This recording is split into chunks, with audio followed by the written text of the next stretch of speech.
Boa noite. Sejam todos bem-vindos, em especial quem está aqui pela primeira vez. Sintam-se aconchegados, acolhidos.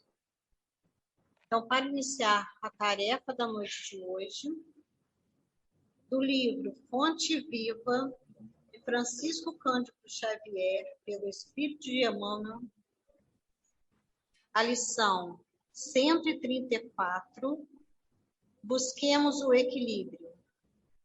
Aquele que diz permanecer nele, deve também andar como ele andou. João 1 João 2:6. Embora devas caminhar sem medo, não te cases à imprudência, a pretexto de cultivar desassombro. Se nos devotamos ao Evangelho, procuremos agir segundo os padrões do Divino Mestre, que nunca apresentam lugar à temeridade. Jesus salienta o imperativo da edificação do reino de Deus, mas não sacrifica os interesses dos outros em obras precipitadas. Aconselha a sinceridade do sim, sim, não, não. Entretanto, não se confia à rudeza contundente. Destaca as ruínas morais do fariasismo dogmático, todavia rende culto à lei de Moisés. Reergue Lázaro do sepulcro, contudo, não alimenta a pretensão de furtá-lo, em definitivo, a morte do corpo. Consciente do poder de que se acha investido, não menospreza a autoridade política que deve regir as necessidades do povo e ensina que se deve dar a César o que é de César e a Deus o que é de Deus. Preso e sentenciado ao suplício, não se perde em bravatas labiais. Não obstante, reconhece o devotamento com o que é seguido pelas entidades angélicas. Atendamos ao modelo divino que não devemos esquecer, desempenhando a nossa tarefa com lealdade e coragem, mas evitemos o arrojo desnecessário, que vale por leviandade perigosa. Um coração medroso congela o trabalho. Um coração temerário incendeia qualquer serviço à razão. Busquemos, pois, o equilíbrio com Jesus e fugiremos, naturalmente, ao extremismo, que é sempre o escuro sinal da desarmonia ou da violência, da perturbação ou da morte.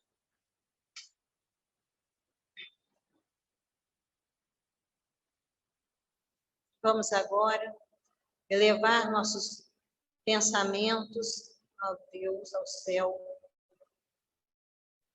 e buscar o coração de Jesus junto a nós. Deus, Pai de toda a humanidade, de todo o planeta. Aqui estamos, Senhor, mais uma noite nessa casa bendita, a ouvir suas palavras e que elas possam tocá-las no fundo da nossa alma, no fundo da nossa consciência, para que a gente possa ser mais assertivos em nossa caminhada. Fique em nossos corações, nos transformando em luzes por onde passarmos. Que assim seja. Convidamos a nossa querida Irlena para proferir as palavras da noite de hoje.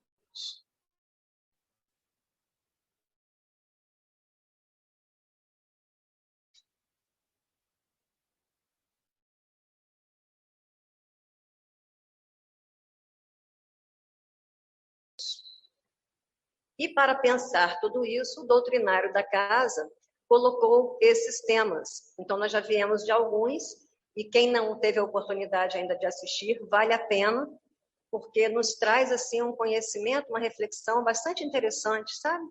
Então, começamos com a fé transporta montanhas, o servo bom, obreiros, a fé, mãe da esperança e caridade, tarefas, que é o nosso título, a nossa reflexão de hoje. Teremos ainda em serviço, entra e coopera, e cada servidor em sua tarefa.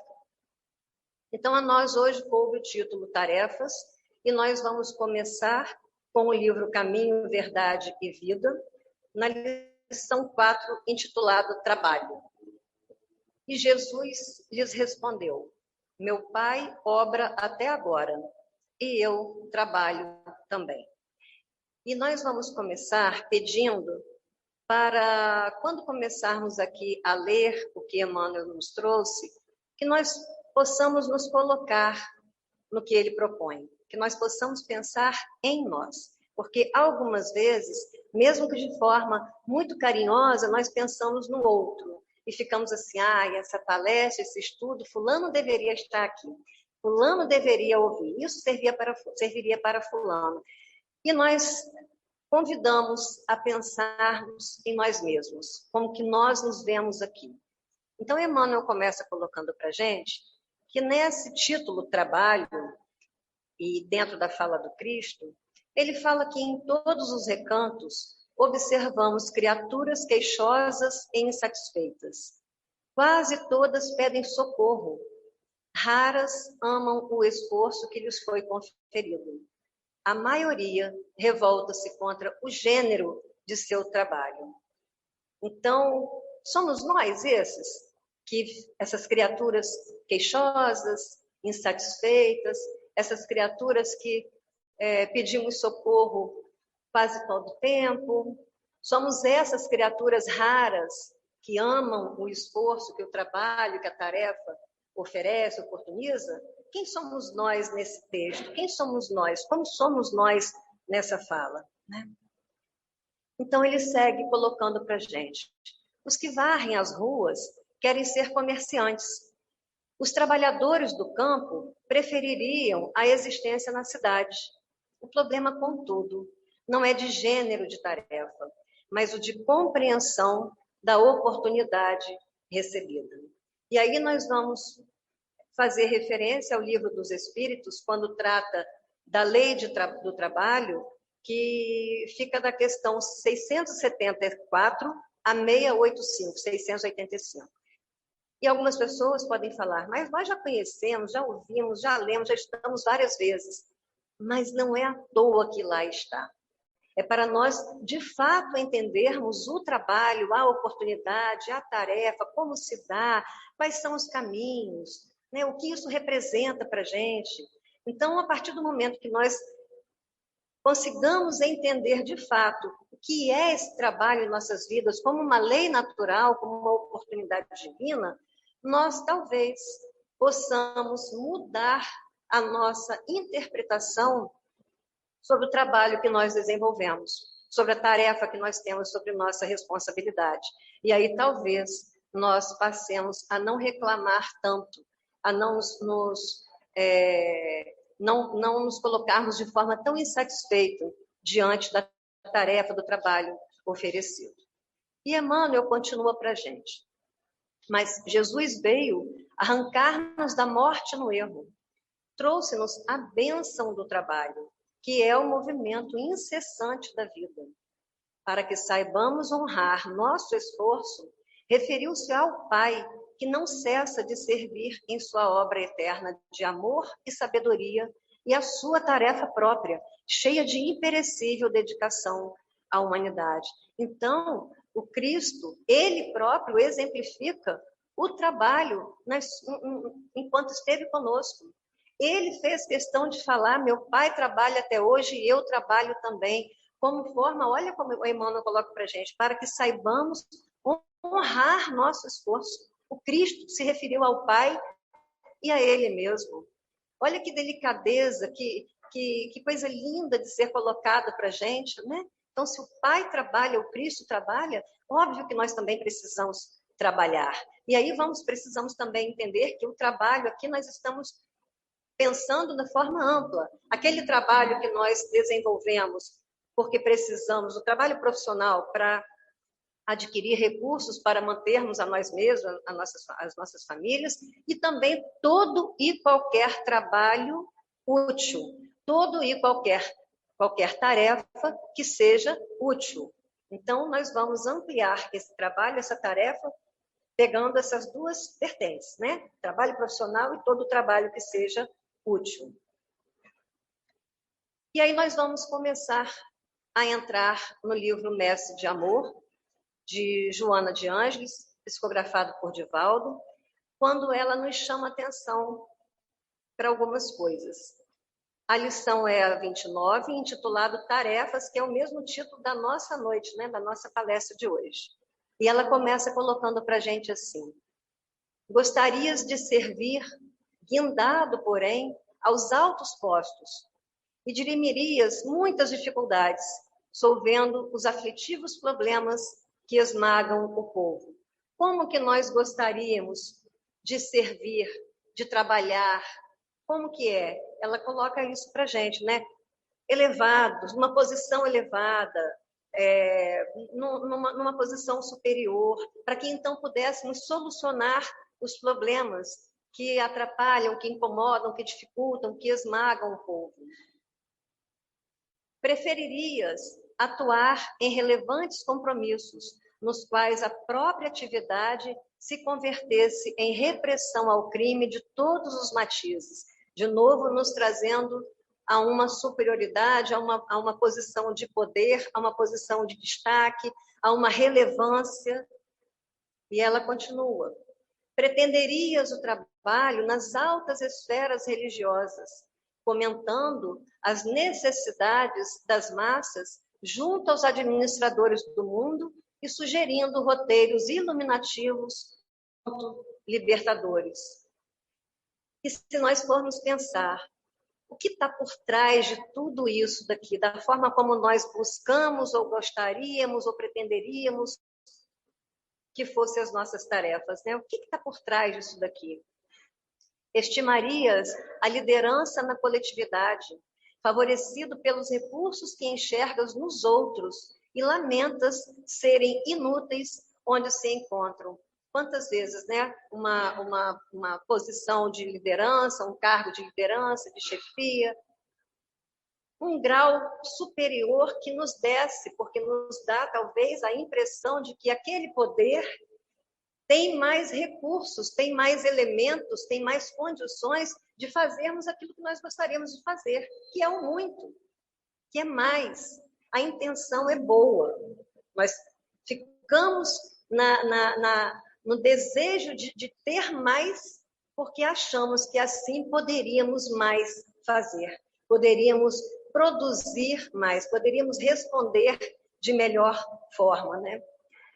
Mas se formos pensar direitinho, toda essa nossa pretensão, esse nosso desejo, tem por trás o orgulho. São posições buscadas pelo nosso orgulho. São posições buscadas para que o nosso trabalho possa ser mostrado, porque sendo mostrado, ele será valorizado.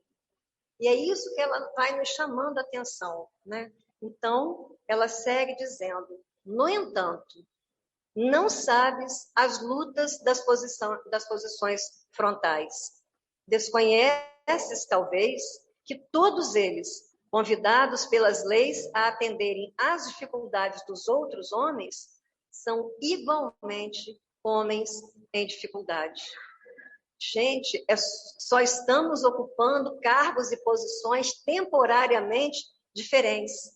Mas como Joana nos chama a atenção, igualmente, somos homens igualmente em dificuldades. Todos nós trazemos as nossas dores, as nossas dificuldades, as nossas angústias, as nossas lutas íntimas, independente de onde estivermos e como estivermos. E, de qualquer maneira, nós somos convidados a trabalhar, a exercer uma função, seja profissional, seja como voluntário, onde quer que estejamos.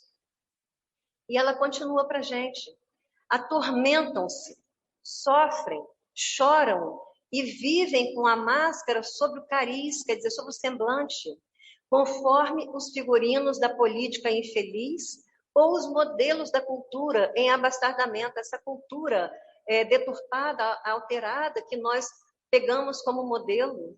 Então é isso, aquelas pessoas que se encontram com esses recursos que nós achamos que são ideais, que ocupam aqueles cargos que nós achamos que são os cargos que promovem, que possibilitam um trabalho melhor, maior, essas pessoas são como nós. E muitas vezes nós não sabemos, como ela coloca para a gente, as lutas que essas posições, nas lutas das posições frontais, as lutas que essas pessoas enfrentam, encaram, as dores. Olha o que ela coloca para a gente, atormentam-se, sofrem, choram, como nós, igualmente como nós. Ela continua para a gente, lutam contra máquinas emperradas e odiosas. Muitas vezes são vencidos, são iguais a ti mesmo. A posição de relevo não faz o caráter reto. Quando nós lemos e buscamos entender o que Joana de Ângeles traz para a gente, é preciso trazer isso para o coração, até que isso faça sentido em nossas vidas, né?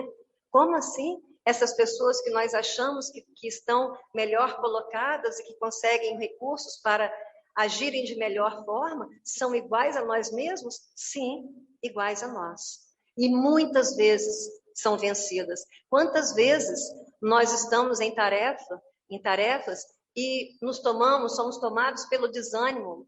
Quantas vezes nós trabalhamos, nos doamos e chega ao final a gente não consegue concluir ou a gente não consegue o resultado esperado com as pessoas que a gente gostaria de atender, com os pedidos que nós gostaríamos de atender? Quantos esforços nós fazemos, mas às vezes sim, saímos vencidos como eles.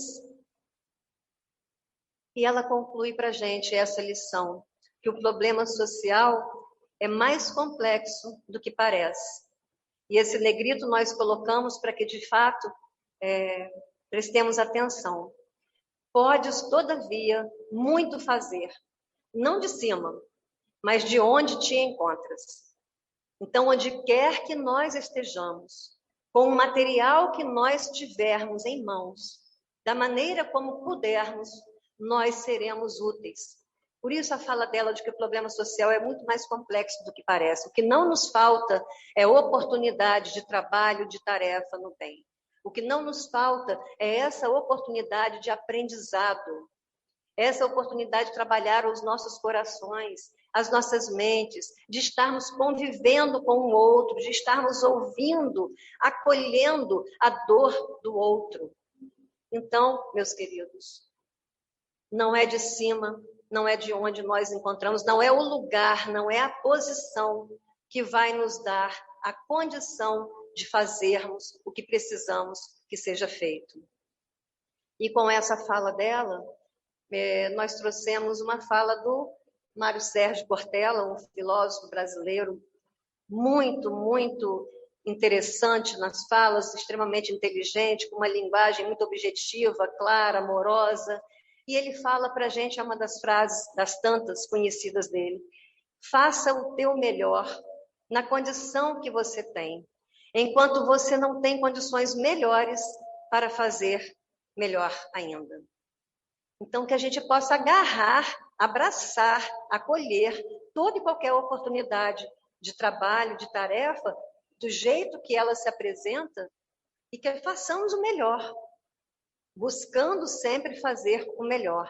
Mas nós não podemos ou não devemos nos dar desculpas para não agir porque falta um elemento, um recurso, ainda não é do jeito que gostaríamos ou que deveria ser. Não, com o que tivermos. O importante é colocarmos em movimento a nossa vontade, o nosso desejo de agir no bem.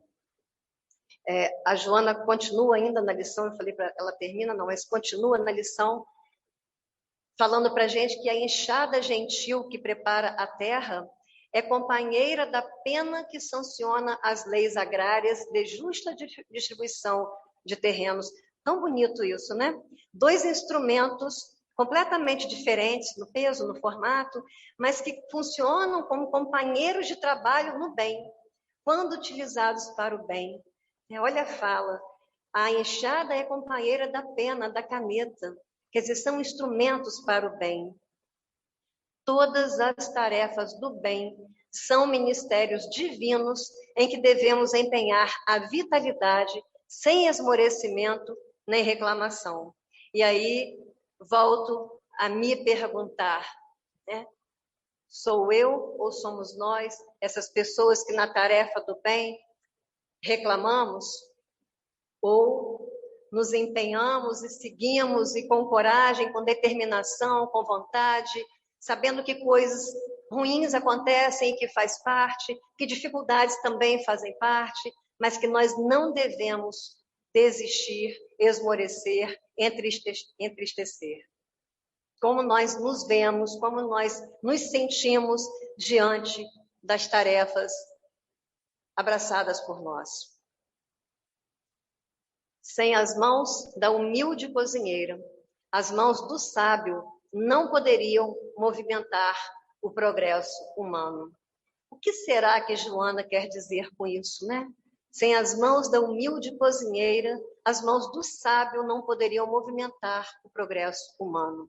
O progresso humano, ele se dá com o trabalho de cada um de nós, de todos nós. Isso significa que todos nós somos fundamentais na execução da boa tarefa. Nós precisamos trabalhar no bem para promover esse bem como uma grande engrenagem. Ela fez referência à cozinheira alimentando o sábio. Mas até para a cozinheira ter o que cozinhar, alguém precisa arar a terra, semear, plantar, colher. Alguém precisa transportar, alguém precisa vender. Então, o que a gente vê tanto? É uma cadeia, é uma engrenagem de pessoas fundamentais para o progresso do mundo. Não existe um trabalho que seja menor, menos, pequeno. Todo e qualquer trabalho, ele é necessário, ele é fundamental e nós precisamos aprender a valorizar cada trabalhador, cada tarefa, porque é o esforço de cada um que está ali e que faz grande falta nessa nossa engrenagem. Então, a gente precisa olhar para todos os trabalhadores com muito respeito, com muito carinho, com muita gratidão, porque se um deles faltar numa dessas engrenagens, a coisa não funciona como deve funcionar. Então, todos nós somos fundamentais nas tarefas, nos cargos, nos compromissos que nós assumimos. Ela continua para a gente e termina essa lição falando assim: cumpre, pois, o dever que te cabe, com a alma em prece, e embora não sejas notado na terra, demorando-te desconhecido, recorda que Jesus, até agora, é o grande servidor anônimo, a ensinar-nos que a maior honra da vida é o privilégio de ajudar e passar adiante, servindo sempre e sem cansaço. Colocamos em negrito porque é disso que se trata, né? Aprendermos a ajudar, aprendermos a sermos úteis. Coloca como maior honra da vida o privilégio de ajudar. E nós temos aproveitado isso e podemos ajudar de inúmeras formas. Sempre estamos falando sobre isso, ouvindo sobre isso. Precisamos dos recursos materiais, sim, fundamentais. O alimento que mata a fome, o casaco que tira o frio, né? A casa, a estrutura que abriga a família, o sujeito, tudo isso, a roupa, tudo isso é muito necessário. Mas nós precisamos entender que essa ajuda também se dá de outras tantas formas. Quantas vezes nós vemos um caco de vidro no chão, passamos por ele e passamos. Se nós vimos um caco de vidro, se vimos, qual será o nosso papel? Qual será a nossa tarefa? Porque nós vimos, então, certamente nós não vamos tropeçar, não vamos machucar o nosso pé. Mas outra pessoa pode não ver. Isso é trabalho. Isso é tarefa, isso é pensar no outro, isso é uma ocupação útil.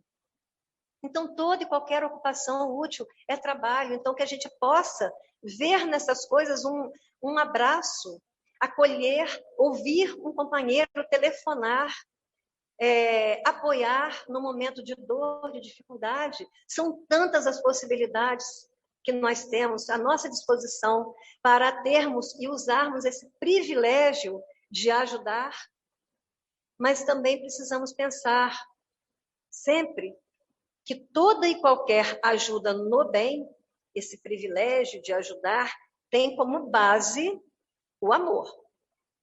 Não é fazer por fazer. Não é cumprir um compromisso. Nós sabemos que quem ajuda, e ainda temos até algumas, como que a gente diz, ditado popular, né? Quem ajuda recebe ajuda. O Cristo falou para a gente. Cristo falou: buscai e achareis, batei e abrir-vos-á, nos dando a lição, nos convidando à tarefa. Mas uma tarefa desempenhada, um esforço desempenhado com amor. Não podemos fazer por fazer, não podemos cumprir como se estivéssemos batendo um ponto, cumprindo um trabalho, cumprindo uma obrigação. Essa tarefa, que se trata da tarefa do bem, sobre os diversos aspectos, ela é uma tarefa que, quando fizermos, e o que fizermos, precisamos pensar, é de coração para coração. Independente do que seja, tarefa no bem é de coração para coração. Então, não pode ser de forma mecânica, automática. Nós precisamos atender, trabalhar, pensar, agir como cristãos. Por isso, o Cristo é o nosso modelo e guia. E aí a gente entra no livro Vinha de Luz. A gente aqui traz partes, né, dos textos, porque o tempo não dá para ser colocado todo o texto das obras apresentadas. Então, aqui, Emmanuel comenta a lição 42, afirmação e reação, e Emmanuel comenta para a gente assim: aqui e ali encontramos crentes do Evangelho invariavelmente prontos a alegar a boa intenção de satisfazer os ditames celestiais. Entregam-se alguns à ociosidade e ao desânimo, e com manifesto desrespeito às sagradas noções da fé, asseguram ao amigo ou ao vizinho que vivem atendendo às determinações do Todo-Poderoso. O que ele está trazendo para a gente aqui? É a fé sem obras. É o conhecimento que a gente adquire, a informação que a gente adquire, é o evangelho que nós conhecemos, sabemos de cor, falamos para os outros, né? Temos tudo decorado, mas é uma fé sem obras.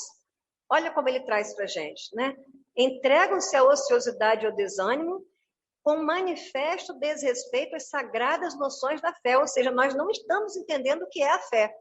Lemos sobre ela, falamos sobre ela, mas se nós não agimos sobre as bases da fé, nós não a entendemos. E aí, com um desrespeito à própria fé. E ainda falamos, né, para o amigo, para o vizinho, que atendemos às determinações, ao convite do Pai e do Cristo. Programa elevado, sem concretização, é projeto morto. Deus não expressaria propósitos a esmo, de forma inadvertida, de forma descuidada. Não, existe um planejamento. Existe um planejamento, mas é um planejamento, como colocado aqui, que precisa de ser concretizado, precisa de uma atitude, precisa da ação. Não pode ficar só no campo das ideias, não pode ficar só no campo do planejamento. É preciso que seja executado. Não é razoável permanecer o homem em referências infindáveis aos desígnios do alto, quando não cogita de materializar a própria tarefa. Ficar falando, lembrando, é o que ele coloca aqui, referências não tem fim. Aquelas referências que não tem fim, sabemos de tudo, falamos de tudo, e continuamos ali sem fim falando disso, dessas referências, né, do alto, mas não cogitamos trabalhar. Não cogitamos colocar mãos na massa, arregaçar as mangas. Então, o convite do Cristo não é esse. Precisamos entender a proposta do Cristo quando nos chama ao trabalho, quando Ele próprio pega como exemplo Ele e o Pai. Meu pai trabalha até hoje, o Pai trabalha até hoje e eu trabalho também. Ele próprio como exemplo e o Pai. Então é isso. É nós entendermos a necessidade desse trabalho no bem. E Emmanuel fecha para a gente. É imprescindível, no entanto, que a criatura coopere na objetivação dos propósitos divinos em si própria, compreendendo que se trata de lamentável abuso, muita alusão, quer dizer, muita referência à vontade de Deus quando vivemos distraídos do trabalho que nos compete. O trabalho, novamente, é uma lei divina, é uma lei da natureza. O trabalho, ele precisa ser feito, precisa ser bem executado. Então, ele novamente, já em outra parte, nós encontramos várias bibliografias sobre a importância do trabalho, sobre a importância das tarefas, o que isso representa na nossa vida, o que isso pode promover na nossa vida. Então, ele coloca que é imprescindível que a criatura coopere na objetivação dos propósitos divinos em si mesmo, ou seja, um trabalho em favor de nós mesmos. Nós precisamos trabalhar a nosso favor. Nós precisamos promover o bem em nós, com os inúmeros recursos que nós recebemos, porque são inúmeros. São inúmeras as bênçãos que vêm em nossa direção todo o tempo. Precisamos estar atentos. Precisamos ter olhos de ver, ouvidos de ouvir. E aí nós nos perguntamos, né? Quais obras têm dado vida à nossa fé? Se estamos no mês de falar, de pensar, de refletir sobre isso, com esse objetivo de pensarmos a fé em nossas vidas sendo demonstrada através das nossas atitudes, das nossas obras, quais são essas obras que temos demonstrado através da nossa fé? E aí nós lembramos novamente o Livro dos Espíritos, para quem ainda não conhece, temos pessoas novas na casa, ou mesmo aqueles de nós que já lemos, conhecemos, a importância de voltar lá no Livro dos Espíritos, na questão que trata da lei do trabalho, para compreendermos melhor, assimilarmos melhor o que traz essa lei do trabalho, o que fala para todos nós, né? E vamos agora, então, como estamos numa casa espírita e falando de trabalho, falando de tarefas, nós vamos lembrar que essas são todas as atividades que a nossa casa promove, graças a Deus. Tivemos e ainda estamos com algumas atividades, a grande maioria na realidade, ainda suspensas de forma presencial. Muitas outras atividades se mantiveram no formato virtual e estamos, se Deus quiser, se tudo continuar correndo bem, já no planejamento para o nosso retorno de todas essas atividades. Mas olhando para cada uma delas, meus queridos, imaginando essa nossa casa, esse nosso Grupo Espírita Culto Pedro, é uma casa acho que podemos falar que é uma casa de médio porte. Mas olha quantas tarefas nós temos na casa. Só que para que cada uma delas aconteça, nós precisamos de pessoas, de voluntários, de material humano. Então essa é a nossa oportunidade. Acredito que a maioria de nós, quando chega a uma casa espírita, uma casa religiosa, independente da denominação, nós vamos em busca de um socorro, de um amparo, de um remédio, de uma resposta, né?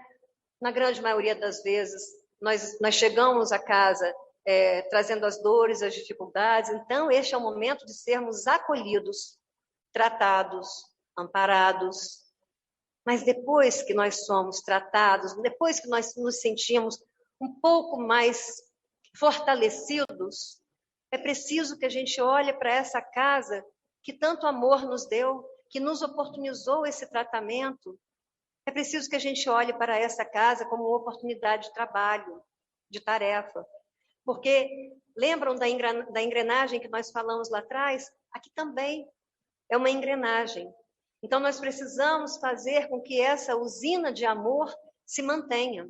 São várias as atividades aqui em direção que atendem aos assistidos, às assistidas, às pessoas que precisam de inúmeros recursos e ajuda e amparo.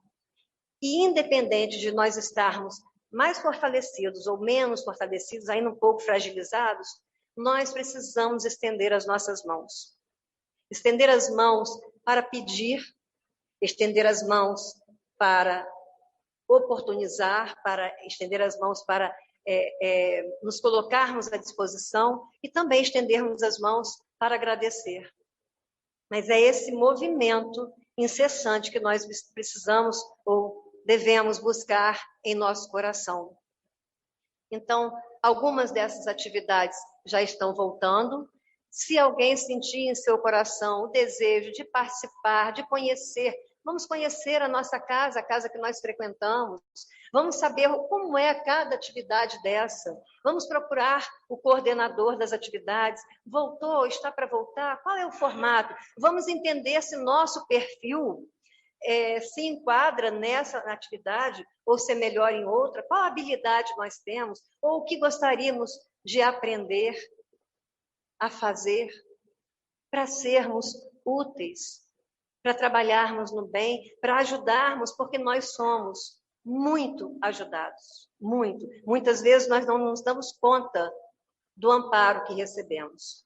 Então, nós somos muito ajudados. Então, que a gente possa também buscar ajudar, se possível, quando possível, e lembrando de onde estivermos e como estivermos. Quantas vezes nós ouvimos também alguns companheiros, né, falar, não estou preparado para isso. Isso é com fulano que já está na casa há 10 anos, há 20 anos, que estuda, que faz e acontece. Não, nós vamos nos preparando, nenhum de nós está pronto. E essa casa é uma casa, como todas as outras casas religiosas, é uma casa baseada, né, que tem uma estrutura no amor. E o que é que nós precisamos aprender, meus queridos? Precisamos aprender a amar. Então, é um exercício do aprendizado, do amor, da humildade, da paciência, da tolerância. É em convivendo com as pessoas é que a gente vai desenvolvendo, aprendendo sobre tudo isso, né? Porque ficar em nossos cantinhos de uma forma mais confortável não nos movimenta, não nos possibilita uma transformação, um olhar diferente. E trouxemos o exemplo, sim, da nossa casa, mas tem tantas outras casas, tem tantas outras hospitais, asilos, não só a nossa casa, onde estiver. Irlena, nós estamos muito longe de casa, perto da sua casa. O que tem para você fazer? Qual visita? Que tipo de ajuda você pode promover para que melhore, amenize um pouco a dor do outro? Que a gente possa pensar sobre isso. Mas já que trouxemos o exemplo da nossa casa espírita, nós temos 5 pilares de sustento, que são considerados os 5 pilares de sustentação do trabalho voluntário na casa espírita. Então, nós precisamos olhar para isso daqui também. O primeiro pilar, amor ao próximo, respeito humano. Nós estamos trabalhando com pessoas, com dores, com dificuldades, pessoas como nós. É preciso amor, é preciso respeito. O segundo pilar, dentro de uma casa espírita, é a fidelidade aos princípios espíritas. Então, nós temos as obras que são consideradas as obras básicas, que nos trazem os fundamentos da doutrina espírita. Então, fidelidade a esses princípios é um dos pilares do trabalho voluntário em nossa casa, em casas espíritas de forma geral. O terceiro pilar, convivência fraterna e companheirismo. Isso se dá na própria convivência, no aprendizado. Quarto pilar, amor ao trabalho. Nós precisamos fazer por amor, não de forma mecânica ou automática, não porque isso vai nos levar a algum lugar, não porque seremos recompensados de alguma forma, não. Nós precisamos aprender a trabalhar no bem por amor. E o quinto pilar, presença. Porque não adianta nós querermos nos vincularmos a uma tarefa, entendermos a importância, assumirmos esse compromisso, termos esse amor, essa fidelidade, entendermos a convivência, mas não estarmos presentes no compromisso assumido. Então, para que nós possamos pensar em nossos compromissos já assumidos, ou aqueles que venhamos a assumir, que nós olhemos para esses pilares, porque são pilares de sustentação para a casa, mas são os pilares de sustentação para nós mesmos. Uma boa noite a todos, muita paz aos corações.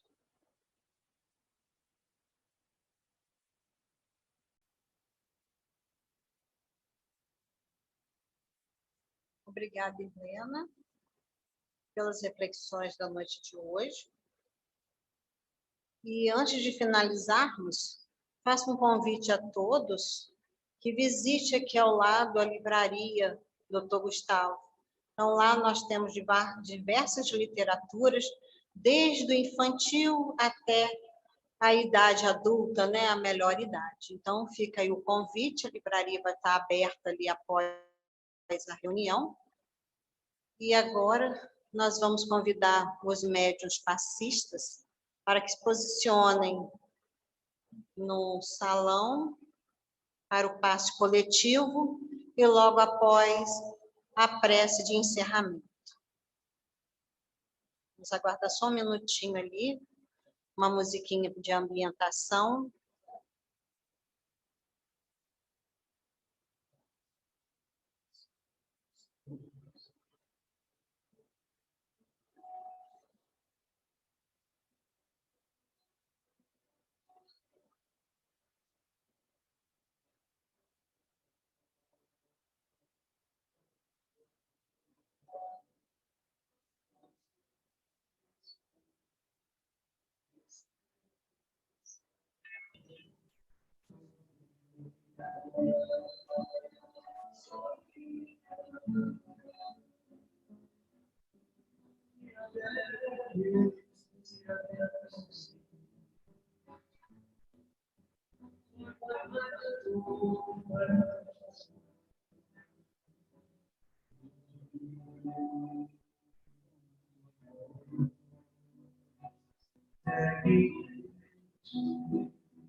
Deus, nosso Pai, de infinita misericórdia, que nos sustenta, que nos clareia, que nos ilumina.